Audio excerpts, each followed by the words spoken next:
Dalton, Riley, Wolves and Wagers. So we're going to do an episode on Tim Connelly. And I just want to start it off with saying that Tim's always been known to want to always kind of improve the roster and constantly look to make moves to improve his roster. And a prime story I was just reading about him, Mike Malone talked about, it was like 3-4 years ago or something, when Tim came to him and had an offer that included Jamal for a marquee player, which I probably would have done, right? Like, in all reality, when you have a player like Joker, I wasn't sure that Jamal could be the second option on a championship team. But you know what Tim did?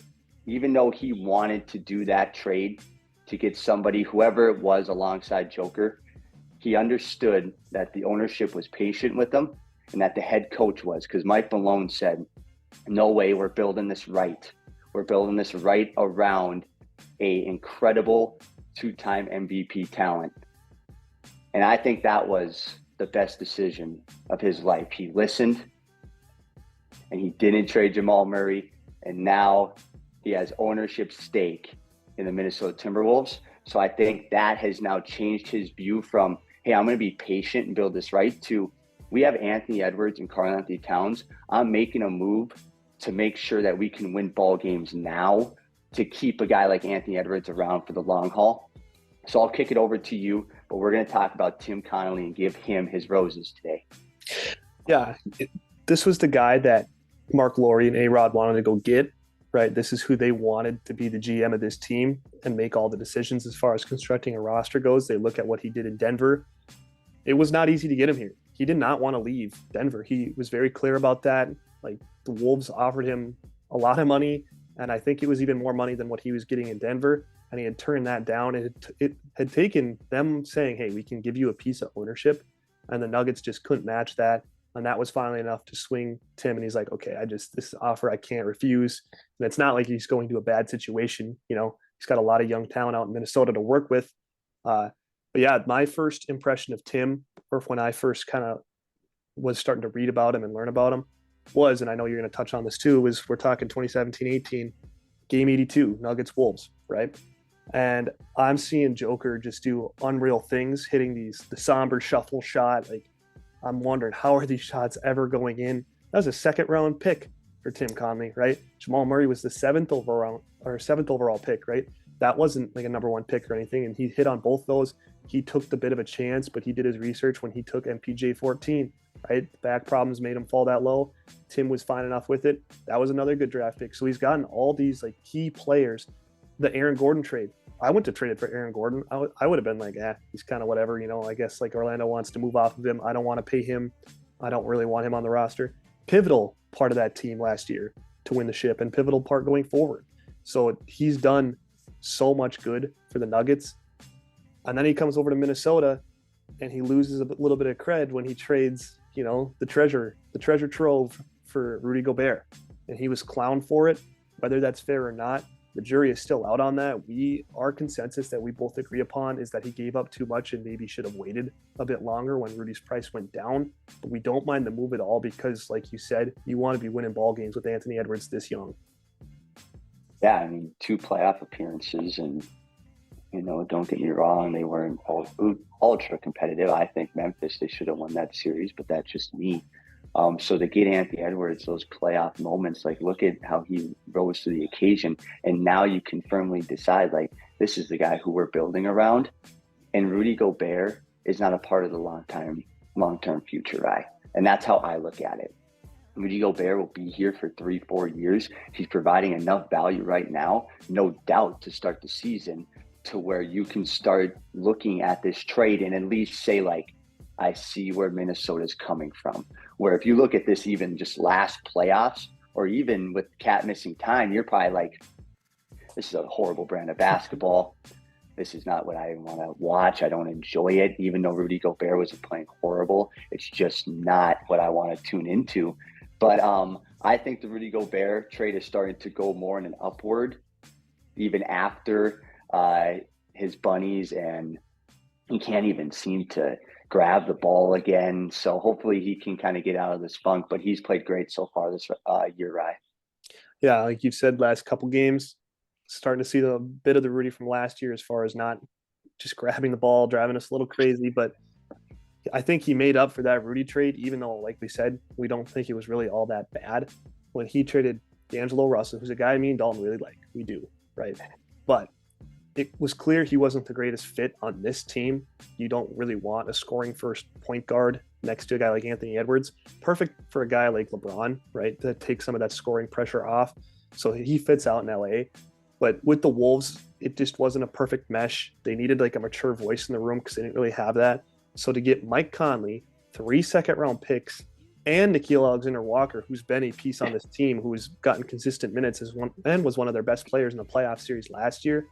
To me, that was a heist for a trade that looked like we're just swapping players. Wolves really came out on top of that. He really got a nice haul for that. Yeah, Nickeil Alexander-Walker just in the playoffs alone is worth it. And what's kind of crazy is I feel like Tim Connelly's done a lot of players, not picks, but you still got the picks. And I think you got the better fit for your team. I won't say better player. I won't go that far necessarily, but a better fit, hands down, no doubt, with not only his experience in this league, but his ability to where he's happy if he takes 5 shots every single night. And he is perfect alongside the guy we just talked about in Rudy Gobert. So I like that he kind of doubled down, Tim did, on, hey, Mike is not a part of our future, but we're trying to get Anthony Edwards the best team we possibly can because he is playing at a top 10 level as a 22-year-old. And we don't want to just say he's 22 and not take advantage of every single season that he's in Minnesota, not only for this organization, but us as fans, because we do not want to see him go. So surround him with talent. And Mike Conley, we both know it is one of the most valuable players on this team, even though he's a little bit past his prime. Yeah, and another way to look at it too is he knew that his choice was either to trade D'Angelo Russell or you have to like overpay to keep him, because in order for D'Lo to have like sign an extension with Minnesota, it was going to have to be a 4-year deal with a lot of money, right? He probably wasn't going to sign the deal he signed with LA, which was 2 years for $17 million a year. There's no way he would have ever inked that up in Minnesota. He's fine doing it in LA. No. So it's either, okay, we let D'Lo walk for nothing, we overpay him and let him stay, or we try and get value for him. Like, what do you do? And Tim went out there and he pushed every right button to get the right package for this team. Like you said, Mike Conley, he's probably not a part of this future. I do think this will be his last team. I think they come to some sort of mediocre contract extension for maybe 1 or 2 years with like second year not guaranteed, won't be a ton of money. But moving on from just his trade packages, how about his signings? I know you want to touch on Kyle Anderson, who's been a huge part of this team. Yeah, and when it comes down to it, Slow-Mo is not in the realm of Rudy, to where I just don't enjoy watching him play basketball, because he actually does have a little bit of smoothness to his game. But he just does a lot of the things that can sometimes stuff the stat sheet, and he can have 8 any given night, but he also does a lot of the dirty things and a lot of the things that you're like, okay, this is a perfect guy who he can start if somebody goes down with an injury, or he turns into one of the most valuable bench players that Minnesota has arguably ever had. Like Jamal Crawford there was a 6-man, and he was a little bit past his prime even. And obviously I have a lot of love for Jalen Noel when he was cooking, but we both know that wasn't consistent. And then I'll dive in a little bit to another bench guy that Tim Connelly extended, and you can talk about Kyle and Naz Reid if you want to. Yeah, Naz Reid had an offer for more money from the Cleveland Cavaliers. That deal they signed to Max Strus was originally the money they were going to give to Naz Reid. They said, come here for 4 for 64. And he thought about it. Tim convinced him to stay. A lot of that was his teammates too wanting him to stay and just the environment in Minnesota. And that's another tip of the cap to ownership and Tim Connelly for changing the culture. How often do you see a player not only want to stay in Minnesota, but turn down more money elsewhere for a lesser role? Like, he could have had probably a little bit of a bigger role in Cleveland, and he decided to stay in Minnesota where he knows he's the third option center. So shout out to him for getting that deal done. And I was just seeing a stat where it was like Naz and Mike Conley are the only 2 players this year. They're like 31 or 32 from the line combined, and they're shooting like 50, 90 or something on with like 100 points plus in the season. I can't remember exactly what it was. It was on Stat News, but So he's really done a lot of good for this Timberwolves team post Rudy trade, even though we both agree that the Rudy trade was like they don't make the playoffs without Rudy last year. I truly believe that. In Rudy's worst year in the NBA, outside of probably his rookie year, I don't think they would have made the playoffs if they didn't have Rudy there with Cat missing all that time. Yeah, agree. And Nas is actually the first player that we've talked about that I'm confident will be on this roster long term next to Anthony Edwards. Kyle Anderson is kind of up in the air. I would love to keep him around long term, but we'll kind of see how contracts look because we also, and when I say we, Tim was also able to extend Jaden McDaniels on a deal that I was kind of a little shocked that it was under 30 mil a year, especially after some of the other wings that got contracts. But kind of want to jump back to Nas and then I'll kick it back to you for Jaden. Nas Reed per 100, I think is like the second best player in the NBA, which is absolutely unbelievable. So per 100, Nas, I'm on board. Love the deal, but I'll kick it to you for Jaden McDaniels. Yeah, Jaden is a guy who a lot of GMs probably would have sold high on just because teams saw talent in him and they're like, yep, we can move him and get a nice piece, right? How many GMs would have been willing to do like when they're packaging a deal for Rudy Gobert?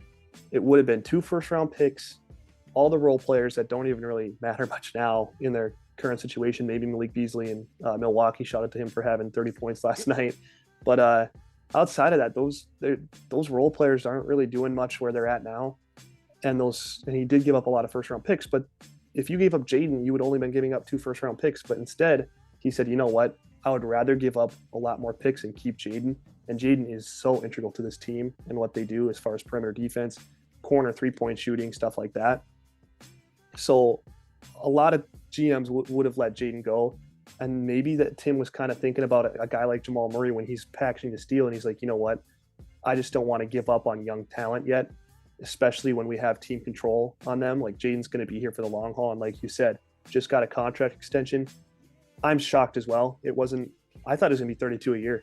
I thought it was going to be 32 million a year after. Same. Devin Vassell got paid more than Jaden. And what DeAndre Hunter got in the offseason kind of kicked things off. I said, you know what? That DeAndre Hunter deal is really bad for the Wolves because I think Jaden McDaniels is a better piece than him, and he got a lot of money.